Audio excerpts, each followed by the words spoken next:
That's just how typical people just want to reach out and talk to people. I talked to this guy one time at the mall. He was reading a book at the mall, and I sat down beside him, and I was pretending to eat a roll, you know, because I didn't have enough food, but I just didn't want to look like I was doing it on purpose. You know, I didn't have a roll, but I was pretending on. I said, "What's that book you're reading there, Mr. Man?" Like that, you know. And he didn't even look up at me. He just said it was, mumbled, said it was mythology. I said, "Oh, you mean like Zeus and unicorns and stuff like that?"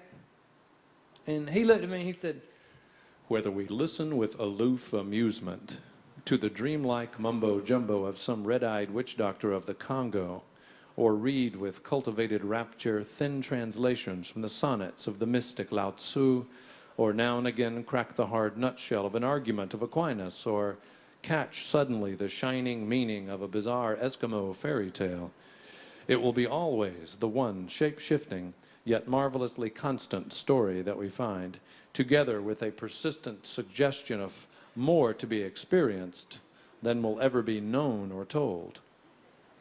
Throughout the inhabited world, in all times, and under every circumstance, the myths of man have flourished, and they have been the living inspiration of whatever else may have appeared out of the activities of the human body and mind.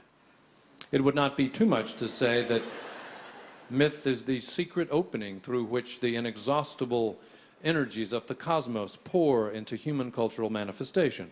Religions, philosophies, arts, social forms of primitive and historic man, prime discoveries in science and technology. The very dreams that blister sleep boil up from the basic magic ring of myth.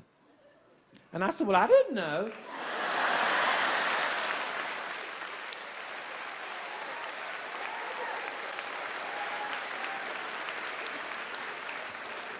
I said, "Look, dude, I don't watch MacGyver like I used to."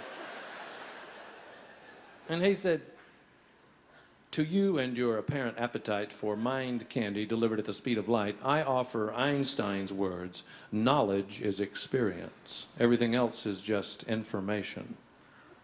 I said, "Well, look, I envy no man who knows more than myself, but pity him that knows less."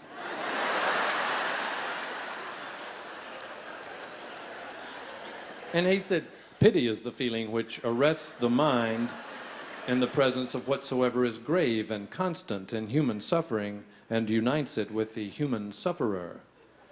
I said, "Well, that's just sad. There's not even such a word as sufferer.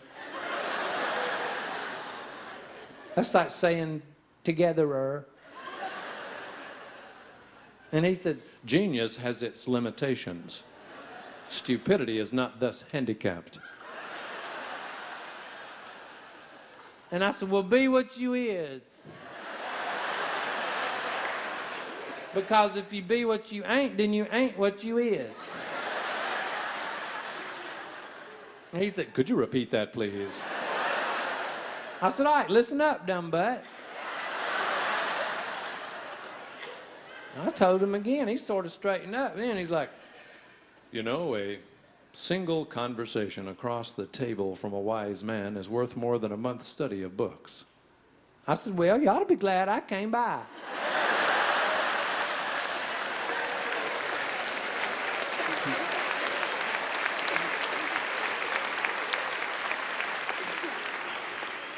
And he said, "You do have a mind on you." And I said, "Yeah, and it's, you know," I said, "You ever have to like trick your mind, you know, to get it to do stuff because it's so powerful and you don't want it to take over?" And I said, "You know, I probably can't trick it now just because, you know, probably just, you know, by talking about it, it's probably made it suspicious." And you know what they say about suspicious minds, don't you? And he said, "Yes. There is no rule more invariable than that we are paid for our suspicions by finding what we suspect." I said, "Well, they may say that where you come from, but where I come from, they say it killed the cat."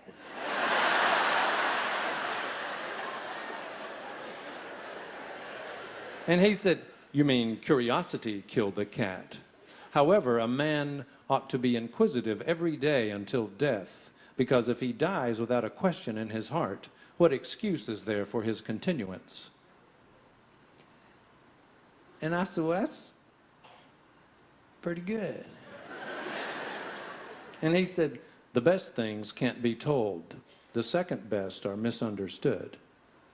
And I said, well, that must be the third best because it don't even make any sense.